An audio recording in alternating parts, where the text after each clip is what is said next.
Kita mulai aja. Assalamualaikum warahmatullahi wabarakatuh. Jadi di sini kita bertemu di pengelolaan proyek sistem informasi di pertemuan pertama. Ya, jadi di pertemuan pertama ini kita akan membahas mengenai proyek initiation dan pengenalan dasar aplikasi Microsoft Project. Oke, mungkin kita langsung next aja ya. Jadi di sini ada saya sendiri ya sebagai asisten praktikum. Abimanyu Syafrurrahman dengan NPM 119. Saya sendiri dari program studi ilmu komputer Universitas Pakuan. Dan ini ada email saya ya selama menjadi mahasiswa aktif di Universitas Pakuan. Dan ini ada nomor telepon, nomor WA ya. Kalau ada keperluan dari teman-teman silakan di kontak aja. Baik, di sini untuk bobot penilaian itu kita skip aja ya karena udah dibahas. Kita bahas di pertemuan offline nanti. Nah, lalu di sini kita ada timeline praktikum. Jadi untuk yang pertama itu kita akan uh, pengenalan dan kontrak praktikum, dan ini akan digabung di dalam video ini uh, dengan pengenalan dasar aplikasi Microsoft Project dan uh, Project Initiation atau inisiasi proyek ya. Nah, lalu kita nanti akan berlanjut di video selanjutnya itu adalah proyek planning gitu. Nah, lalu di pertemuan selanjutnya itu kita masih membahas mengenai proyek planning, namun mengenai jadwal dan RHB dan ya di dalamnya gitu ya dengan Microsoft Project ya gimana caranya kita menyusun jadwal dan RHB dan uh, mengotak-atik Microsoft Project ya supaya kita terbiasa menggunakan Microsoft Project ini. Nah, lalu selanjutnya kita akan membahas mengenai proyek execution terlebih dahulu, baru nanti ada proyek controlling karena di proyek execution ini ada beberapa dokumen dari suatu proyek yang akan dipakai, yaitu diantaranya seperti proyek perubahan daftar perubahan ya maksudnya. Jadi daftar perubahan ini nanti akan dipakai dan permintaan perubahan, form permintaan perubahan. Nah, ini dokumen-dokumen yang seperti ini itu akan dipakai di proyek execution gitu dan apabila diperlukan seperti itu ya. Nah, lalu ada proyek controlling. Di sini di proyek controlling ini nanti kita akan mengulik bagaimana caranya mengoptimasi jadwal, mengoptimasi proyek ya suatu proyek mulai dari jadwalnya tadi, terus ada apa namanya uh, ya dari sumber dayanya, terus dari sumber daya itu ada dua ya, material dan work gitu. Nah, lalu dan lain-lain seperti itu. Nah, yang terakhir kita akan membahas mengenai proyek closing dan bagaimana cara membuat laporan di Microsoft Project dan Microsoft Word ya, seperti itu. Lalu nanti kita akan presentation apabila ada apa masih ada waktunya dan akan lakukan submission atau remedial seperti itu. Nah, kita lanjut mungkin ke materinya. Jadi kalau teman-teman ada yang tahu apa itu Microsoft Project? Kalau ada yang tahu mungkin bisa di chat di atau dituliskan di kolom komentar ya. Nah, di sini ada arti definisi dari Microsoft Project itu sendiri, di mana definisi dari Microsoft Project itu adalah Microsoft Project ini merupakan tools ya atau perangkat ya atau alat bantu yang digunakan untuk keperluan pengelolaan atau manajemen proyek seperti itu ya, pasti tujuannya itu untuk proyek ya. Nah, lalu di sini ada istilah-istilah dalam Microsoft Project, di antaranya ada task, duration, start, finish, predecessor, resources, cost, Gantt chart, PRT, program evaluation review technique, chart, lalu ada baseline, tracking, milestone gitu. Nanti baseline tracking itu mungkin kita akan mempraktekannya di akhir di akhir ini ya kelas gitu kayak di proyek closing gitu ya maksudnya. Nah, ini ada arti dari task itu sendiri, yaitu merupakan lembar kerja yang berisi tentang rincian pekerjaan. Nah, jadi di sini teman-teman ada main task dan sub task ya. Jadi nanti teman-teman akan belajar bagaimana caranya kita me, memanajemen task-task atau tugas-tugas gitu ya dari suatu proyek seperti itu, yaitu dengan memberikan rincian pekerjaan. Di antaranya ada kita menentukan main task-nya itu apa, lalu detail pekerjaannya atau subtask-nya itu seperti apa, kayak gitu, apa aja gitu ya. Nah, lalu kita lihat di sini ada duration. Duration itu sesuai dengan namanya. Di dalam Microsoft Project itu adalah jangka waktu atau lamanya waktu yang dibutuhkan untuk apa? Untuk menyelesaikan suatu pekerjaan atau proyek seperti itu. Nah, di sini kita bisa mengambil durasi total dari suatu proyek, gitu ya, dari suatu pekerjaan atau per tugas-tugasnya. Itu misalkan dari satu tugas itu kita butuh berapa hari? 1 hari kah? Atau misalnya setengah hari itu bisa. Nah, lalu atau misalnya berapa hari? 5 atau 50 hari bahkan gitu. Nah, di sini adalah istilah dari yang ada di dalam Microsoft Project, yaitu start, yang merupakan suatu nilai yang menyatakan tanggal awal atau dimulainya suatu proyek tertentu. Ya, sesuai dengan namanya. Nah, kita lanjut lagi. Di sini ada finish. Ya, kalau ada start jelas ada finish. Jadi finish itu merupakan tanggal akhir atau diakhirinya suatu proyek tertentu. Nah, di sini ada Gantt chart dan ada Gantt table. Nah, Gantt chart itu sendiri itu adalah grafik yang ditampilkan dalam bentuk batang horizontal. Ya, jadi yang akan merepresentasikan pekerjaan ya atau task beserta durasi pekerjaan tersebut. Gitu. Jadi mungkin akan lebih merepresentasikan kepada hubungan antar pekerjaan atau uh, durasi pekerjaan itu sendiri, dan itu nanti dia akan ada apa akan memberi akan ada keterangan penanggung jawab ya, misalnya tak 1.1. Nah, itu penanggung jawabnya misalnya sistem analis. Nah, itu nanti dia akan ada uh, apa uh, keterangannya di situ seperti itu. Nah, kalau Gantt table itu sendiri ya kita yang uh, kita mengisi task, lalu kita mengisi start finish segala macam ya. Terus ada predecessor juga, ada apa penanggung jawabnya kayak gitu, resource-nya itu siapa kayak gitu, maksud sumber dayanya itu dalam task itu, dalam suatu task itu siapa gitu. Misalnya task 1 itu resource-nya itu adalah desainer atau programmer gitu, misalnya kayak gitu. Nah, itu nanti akan direpresentasikan ke Gantt chart-nya gitu. Nanti dia akan muncul. Nah, selanjutnya adalah kita udah masuk ke project initiation ya. Mungkin untuk pengenalan dari Microsoft Project seperti itu dulu ya. Nah, kita akan masuk ke project initiation, yaitu inisiasi proyek, dan ini kita akan menggunakan Microsoft Word ya. Tapi di sini saya akan menjelaskan dokumennya aja kayak gitu. Nanti teman-teman bisa explore sendiri. Maksudnya saya akan ngasih contohnya ya, boleh. Saya akan ngasih contohnya dari dokumen di dalam proyek initiation ini, kayak gitu ya. Nah, lalu sebelum itu kita harus tahu apa yang perlu dipersiapkan untuk menjalankan proyek initiation. Di antaranya ada surat penugasan. Nah, atau SK direksi sebagai acuan dalam pembuatan proyek definition. Nah, lalu di sini ada definisi proyek atau proyek definition secara general, secara umum.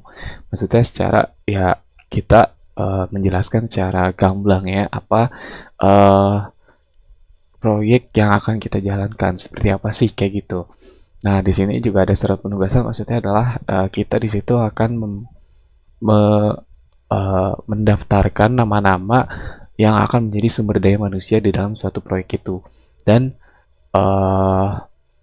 termasuk proyek itu sendiri gitu ya. Maksudnya uh, proyek ini itu maksudnya sumber daya ini tuh untuk proyek apa seperti itu. Nanti di situ dijelaskan. Nah, ini akan ditandatangani oleh direksi kayak gitu. Direktur ya. Nah, kita akan membuat dokumen ya. Nanti teman-teman silakan teman-teman isi dokumennya, template-nya yang udah disiapkan oleh saya asisten praktikum. Nah, nanti ada contohnya dari dokumen itu sendiri ya. Nah, ini aplikasi yang dipakai itu adalah Microsoft Word. Oke, kita mungkin lihat aja ya untuk dokumennya itu. Bentar.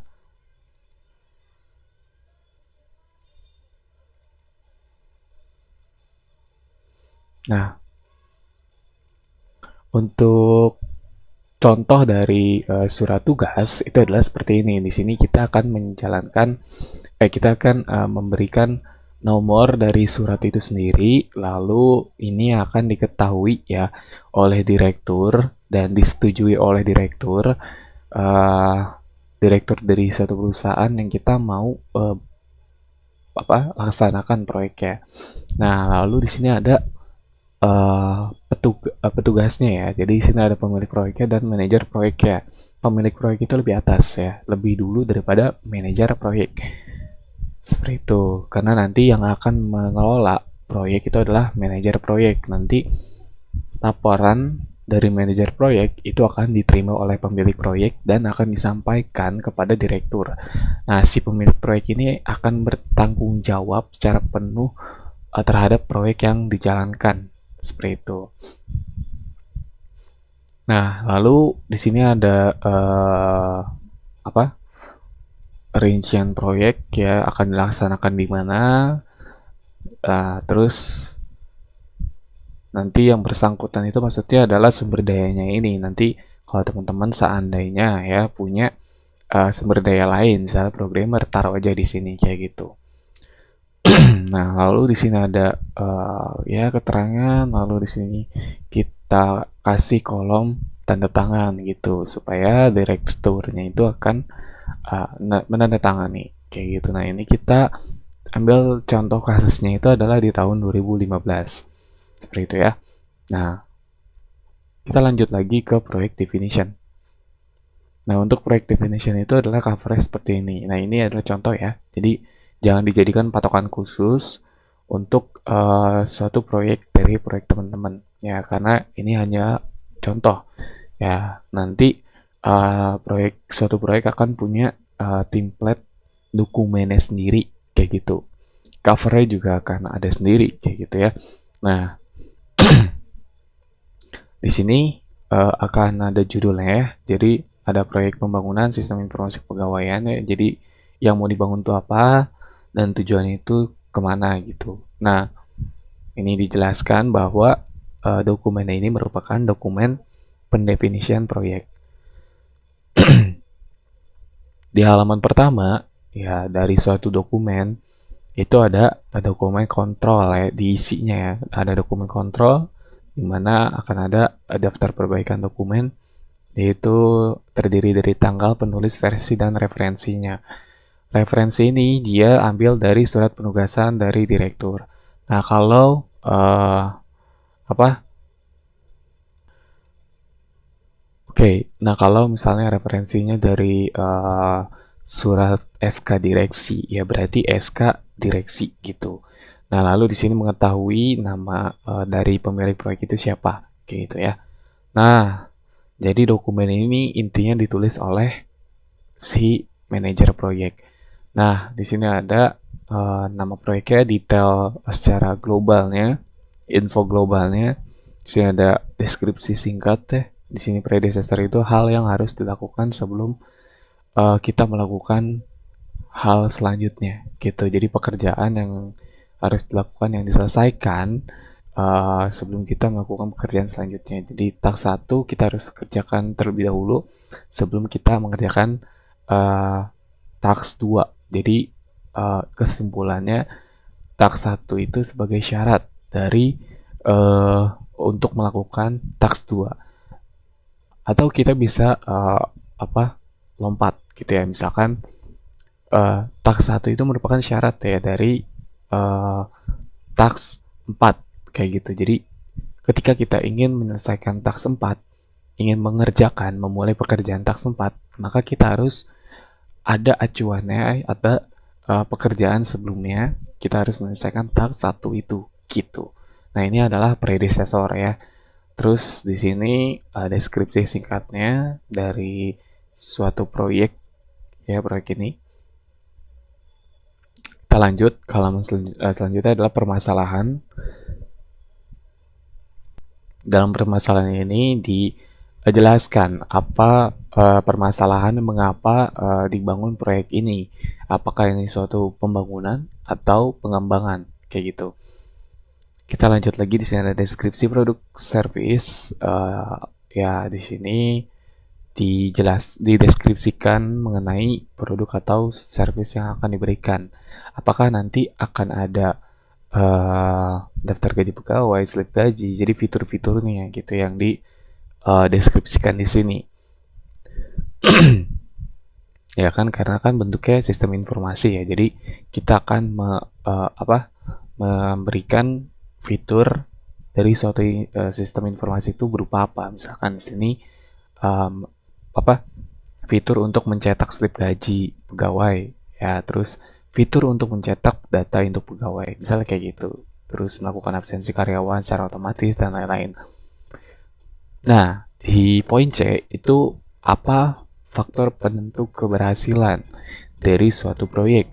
Ya, tentu aja pasti komitmen, ketersediaan sumber daya manusia yang sesuai dengan kompetensi masing-masing, kerjasama yang baik, lalu ada kontinuitas pelaksanaan proyek, artinya tanpa adanya interupsi.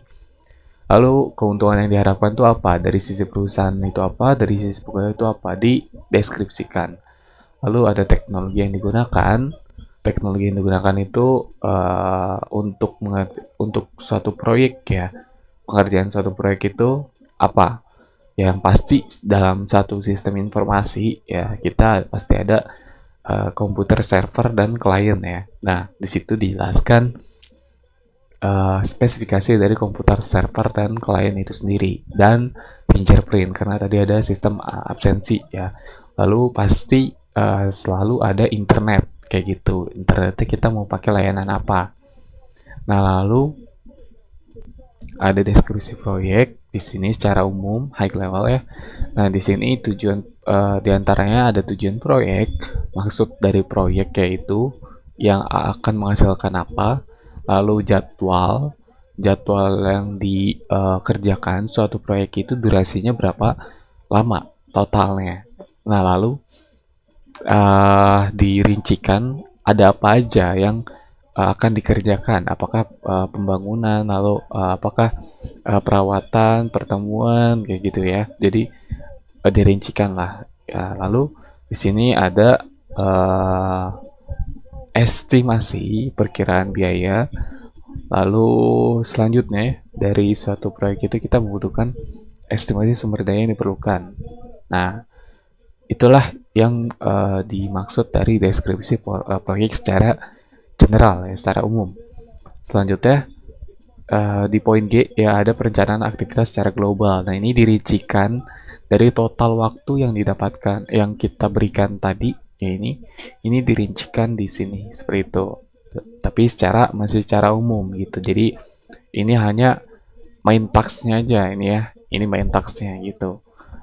Tugas utama ya, tugas utamanya. Nah, lalu ada batasan-batasan ya dalam suatu proyek, itu pasti tidak dibahas mengenai QC, QI, QA secara khusus. Lalu ada tidak dibahas mengenai risiko proyek kayak gitu dan lain-lain ya. Nah, asumsi dalam suatu proyek itu apakah nanti kita asumsikan misalnya nggak ada masalah lah gitu dalam suatu proyeknya, dikhususkan untuk personilnya atau non personilnya itu udah tersedia, misalnya kayak tadi ya bentuknya misalnya material lah kayak gitu, bukan humannya ya. Nah, lalu ada human resource-nya, itu udah tersedia sesuai dengan kemampuan dari suatu manusia itu sendiri gitu untuk suatu proyek. Nah, lalu ada struktur organisasinya, asumsinya ini udah ditetapkan kayak gitu. Lalu ada pemilik proyek, asumsinya pasti si pemilik proyek dan manajer proyek ini udah ditunjuk gitu.